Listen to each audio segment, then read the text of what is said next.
Tommy Keegan was a friend of mine, and if you're watching this video, I bet he was your friend too. And if he wasn't, he would have been. I can't describe how lucky I feel to have spent some time with Tommy at Keegan Ales just a few days before he passed away. When I introduced him to Kristen, I was filled with pride and excitement just to have known Tommy since he first started his brewery. And now, like you, I'm just filled with sadness, but I'm determined to press forward the way Tommy lived his life, having fun and smiling, laughing at the face of challenges, bringing the whole community together under one tent to drink, laugh, share stories, give meaning to this bizarre existence, create art and music and connections that last lifetimes. This one's for you, Tommy. It was about 18 years ago when I had my first drink with Tommy Keegan, an old Capital, out of a Dixie cup in the tasting room while the brewery was still under construction. Back then, it was the only craft brewery between Brooklyn and Albany, and we hardly even knew what a craft beer was back then. Before there were bespoke, artisanal, boutique, hotel, co-working, nut milk spaces, Keegan Ales was everything. Tommy Keegan would hold court behind a little bar while a line of the coolest people in Kingston would mingle. You got to rub elbows with people you'd never socialize with. It was like going to church, except a church of beer, and the beer was good, and still is. But even back then, Hurricane Kitty got me onto a lifetime of drinking IPAs. The Capital goes down so smooth on a summer day, and Mother's Milk, you gotta put some ice cream in there. I mean, this is a dessert beer. And no wonder these beers kicked ass, because Tommy kicked ass as a human being and a person. And by now you've heard from the entire community how many ways Tommy has deeply touched and improved and given meaning to our lives. I mean, Tommy Keegan gave his life to us. He gave his life to Kingston. He made Kingston what it is today. And I'm so glad that I have the chance to honor him, and so devastated that it has to be because he died, because he's leaving such a hole in our community and in our lives. I don't think it's hyperbole to say that Kingston died on the day Tommy died. It's not going to be the same without him. It puts into stark contrast all these profit motive fuckers taking over Kingston right now, because Tommy was the opposite of that. He was driven by the community. He brewed the beer to bring people together, to create amazing music, art, science, business, technology, connections. He was the hub upon which all that is cool in Kingston revolved around, and now he is gone, leaving a hole. But you know what? A hole can be filled. It can be filled with beer. It can be filled with fun. It can be filled with reverence. It can be filled with respect. It can be filled with honor and dignity. And Tommy had all of those things. He was a friend to everyone he met, unless you were an asshole, and then he wouldn't be your friend, which I respect greatly. I will always look up to Tommy as a role model, as a model of how to live one's life, because he was so selfless in giving everything that he had to give to us. Thanks, Tommy. All right, after that, I'm going to need a beer, and lucky for us, here we are in New Paltz. And no, it's not Saturday or Sunday. We're not idiots. We're not going to wait in line behind 25 middle-aged dudes with bike shorts, thanks. Locals will remember, this used to be called the Gilded Otter. Can't decide if that's the best name or the worst name. I guess it depends on how many joints you smoked at the Minnewaska State Park Trail. And yes, while New Paltz is ground zero for white people taking out their existential job angst on nature and feeling like they're connected again, man, that's just New Paltz. I didn't invent it. It's also full of drunk college students, and I can't believe they let them get this close to the brewing machine. They could press that red button. Oh, but this beer is pushing all the right buttons. This Clemson Brothers brew is freaking delicious. I'm drinking the Trinity Test, named after the first nuclear explosion. They also had a Manhattan Project. That's the double IPA. Trinity is the New England IPA. Super juicy. Kristen's drinking something that wasn't a Clemson Bros. Had to order another. Que sera, more beer, more good times. And Kristen's even, like in the Trinity Test, a testament to how juicy and well-balanced it is. She doesn't drink IPAs that often. Fries, look at those fries, mate. They're on point, crispy, just like the chicken sandwich. This is actually chicken sandwich 1 of 3 that we'll be eating during this vlog. It was our favorite and delectable. Look at that cheese string. This is a solid destination for eating and drinking. The staff is super friendly, bringing us more beer. You could drink 10 of them and still have 10 to go. The beer board is deep. And how about a sun-kissed mango pilsner? Are you kidding me?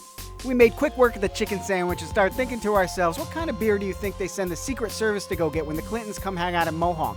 Which one has the most children's blood? Seriously, New Paltz isn't half bad, and I'm gonna be back because we got more breweries to cover, but it's gonna be hard not to come back to this place because it was so good. I give Clemson Brothers Brewery 5 outdoorsy dads looking confused, repeatedly pressing the cross sidewalk button. Welcome to Woodstock, to Phoenicia, New York, a place that nobody cared about and nobody knew existed until the money that was coming into the real Woodstock, New York, which is not the Woodstock where the festival was held, started spilling over into the surrounding mountains, and you get stuff like Woodstock Brewery, and goddamn, I'm glad that we did. Who dropped this Brooklyn bomb in the middle of the Catskills? Look at this minimalist architecture, this sweet design, this beautiful fluorescent labels, just dazzling your eyes and your senses, this deep beer board with all these options, this beautiful stainless steel bar. This is a beautiful place to drink and hang out, both inside and outside. It's got a menu of beer and food, and look at these fucking beers! Have you ever seen a beer that looks like this? This is amazing! It looks like orange juice and cranberry juice. I mean, you can't see any light through these beers, and they taste like they look like a goddamn kaleidoscope of flavor. It was one of the best beers I've ever had, both of them. I don't even like these kinds of sours. I don't drink them ever, and I love this sour. Look at the colors there.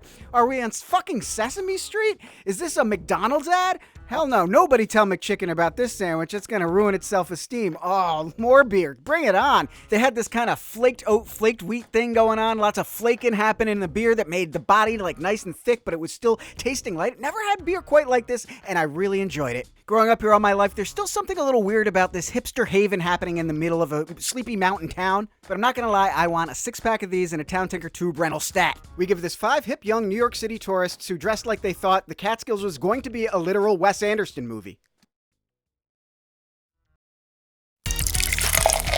Highland, New York, home to something other than Hudson Ale Works, I'm sure. Not to diss Highland, it's a nice, quaint little town, and this is a quaint little brewery right as you get into town, and the people here are super friendly, liking the aesthetic here, the Bearwood bar, the beautiful JCPenney wardrobe. I'm glad to see someone still shops there. Governor Cuomo sneaking up from behind the window. Did you get your vaccine yet? And look at this beautiful interior. We're loving the lighting. We like the aesthetic. We're sitting outside given these trying times, and look at that flight. This is what we should have been doing the whole time. Get the butt paddling board, get the check marks, earn our stripes, drinking every beer that we can in Ulster County. We're just getting started. This is part 1. We still have part 2 to go. We still have more breweries to hit up. This one on our list, kind of in the middle. The beers are really like summer beers here. They're like good outdoor throwing a football, throwing around the pigskin, kicking around the soccer ball. They're light, they're delicious, they're tasty. They do taste microbrewed. They don't taste like a Budweiser Coors. Rolling Rock, are you seriously still drinking that shit in 2021? Go to a local brewery and get stuff that was made here that is head and shoulder. Oh God, another chicken sandwich. Yeah, we could do a whole episode on chicken sandwiches, and these all were really delicious. This one is incredible too. We weren't expecting, we wanted to get the pretzel bites. They were still proofing. We got the chicken sandwich on the recommendation of the waitress, and it was the right choice. The right choice to come here, get some more beers to wash it down. This is a tasty brewery, tasty food, lots of good vibes here. We give it 5 backwoods rednecks who despise identity politics but tie their own identities to shitty domestic beer produced by corporations. Kingston Standard might look familiar to you. We reviewed their pizza in our first video right at the end, and they're coming in as a caboose of this one too, but we're looking at the beer this time. And if you're saying, Zach, there's so many other breweries to go visit, why did you go to the same place twice? This place, 3 minutes from our home, and so we come here to end things. Don't worry, we're not going to stop drinking beer anytime soon, and we'll be out to the other breweries. We're beautiful MoMA exhibit going on in the back of this place. You pan to the front, it really does look like an art gallery for beer. You got the Denim Floppy Hat Brigade coming on strong. This place is popular on the weekends with people eating outside on the park benches. You've got the digital handling of the transactions. You've got a really friendly staff here and some delicious beers. And to think that they brew this literally 3 minutes away. I mean, Kingston is such an awesome place to live, but big fucking asterisk. You gotta have a lot of money if you want to come here. It's almost impossible to find a place to rent or buy.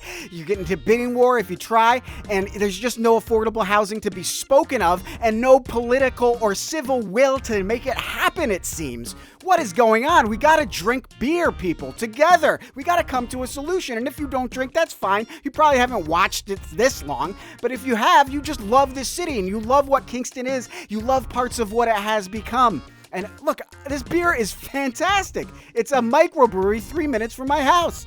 The pretzel has fucking butter. That's fucking awesome. I never thought of that before. Yo, we're gonna do Kingston to death until we can't afford to live here anymore, which could probably be pretty soon the way things are going. But for now, we're gonna drink beer and enjoy it and hit every brewery in Ulster County. We give Kingston Standard 5 local creative professionals priced out of the scene they helped create.